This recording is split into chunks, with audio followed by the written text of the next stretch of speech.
कराची के इलाके लांडी 89 पर आज जुमे की दोपहर यानी 24 जुलाई को एक अफसोसनाक वाकया पेश आया है। रेस्क्यू काम ने जो ताज़ा तरीन अपडेट्स बताई हैं इस खबर से मुतालिक अपने नाजरीन के साथ शेयर करेंगे। इस वाकये में जैसे कि मनाजिर आप देख सकते हैं कि एक सिलेंडर की दुकान बताई जाती है जहाँ पर सिलेंडर में धमाका हुआ और उसके बाद देखते ही देखते दीगर सिलेंडर्स में भी धमाके हुए।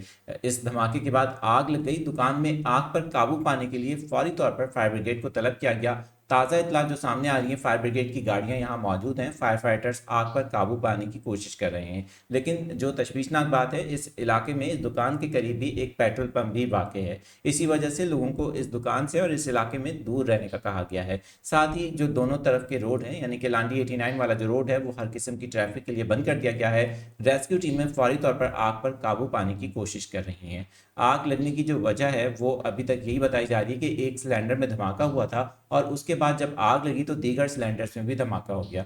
ये दुकान एक ऐसी जगह पर वाक़ है जहां पर रिहायशी इमारतें भी बताई जाती हैं, जिसकी वजह से लोगों में खौफ भी पाया जाता है। ताहम इस हवाले से अभी तक खुशकिस्मती से किसी किस्म के जानी नुकसान की इतला मौसूल नहीं हुई है।